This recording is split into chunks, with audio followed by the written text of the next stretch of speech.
आज हम बात करने वाले हैं राजस्थान की एक ऐसी घटना जिसने राजस्थान की राजनीति में एक तरह से भूचाल ला दिया था। मौजूदा विधायक के एनकाउंटर का भी ये संभवतः पहला मामला था। भरतपुर रियासत के राजा मान सिंह से जुड़ा है ये मामला। भरतपुर रियासत के राजा मान सिंह का जन्म 1921 में हुआ था। राजा मान सिंह बहुत ही स्वाभिमानी व्यक्ति थे। कहा जाता है कि उन्हें आम जनता के बीच रहना ज़्यादा पसंद था। ब्रिटेन से इंजीनियरिंग की पढ़ाई की थी, फिर अंग्रेजी सेना में सेकंड लेफ्टिनेंट के पद पर चयन हुआ। उस समय भरतपुर में लोग देश के साथ रियासत का भी झंडा लगाते थे। बस इसी बात पर अंग्रेजों से ठन गई, नौकरी छोड़ी और राजनीति में आ गए। देश आज़ाद होने के बाद राजा मान सिंह ने राजनीति में कदम रखा, मगर कांग्रेस का साथ उन्हें मंजूर नहीं था, इसलिए निर्दलीय ही चुनाव लड़े। डी विधानसभा सीट से 1952 से 1984 तक 7 बार निर्दलीय विधायक चुने गए।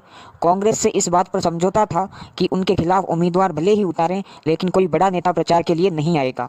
1977 में जेपी लहर और 1980 की इंदिरा लहर में भी वह चुनाव जीते।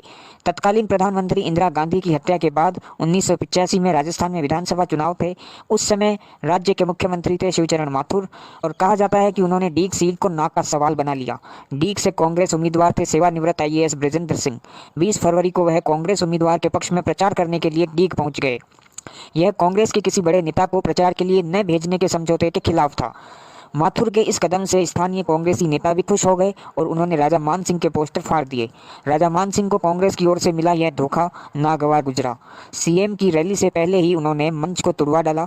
इसके बाद वह जीप या जोंगा लेकर उस हेलीपैड की ओर बढ़े जहां सीएम का हेलीकॉप्टर आना था। गुस्से से लाल राजा मान सिंह ने वहां खड़े हेलीकॉप्टर को कई बार टक्कर मारी।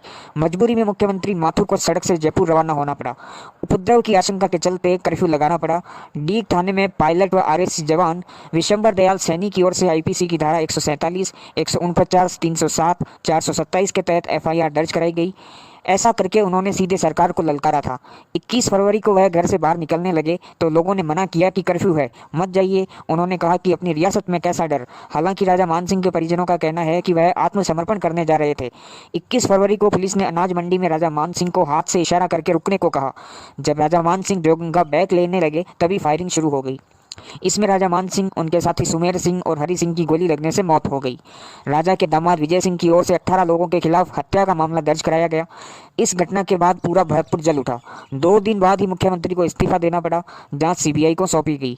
बाद में 1990 में उनकी बेटी दीपा भरतपुर से सांसद चुनी गई। तारीख 1700 तारीखें पड़ी। 25 जिला जज बदले गए। इस हत्याकांड की सुनवाई के दौरान 1700 तारीखें पड़ी और 25 जिला जज बदले गए। 1990 में यह केस मथुरा जिला जज की अदालत में स्थानांतरित कर दिया गया। कुल 78 गवाह पेश हुए, जिनमें से 61 गवाह वादी पक्ष ने और 17 गवाह बचाव पक्ष ने पेश किए। 8 बार फाइनल बहस हो चुकी थी। इस सुनवाई के दौरान करीब 35 साल में लगभग 1000 से ज़्यादा दस्तावेज पेश किए गए। राजा मान सिंह की बेटी कृष्णेंद्र कौर उर्फ दीपा सिंह राजस्थान में वसुंधरा राजे सरकार में मंत्री रह चुकी हैं, जबकि उनके भतीजे विश्वेंद्र सिंह पहले भाजपा में थे और अब कांग्रेस से विधायक हैं। मान सिंह के बड़े भाई ब्रजेंद्र सिंह के विश्वेंद्र सिंह भरतपुर रियासत के उत्तराधिकारी माने जाते हैं। राजस्थान में मौजूदा गहलोत सरकार के खिलाफ सचिन पायलट के नेतृत्व में बगावत करने वाले 18 विधायकों में विश्वेंद्र भी शामिल हैं।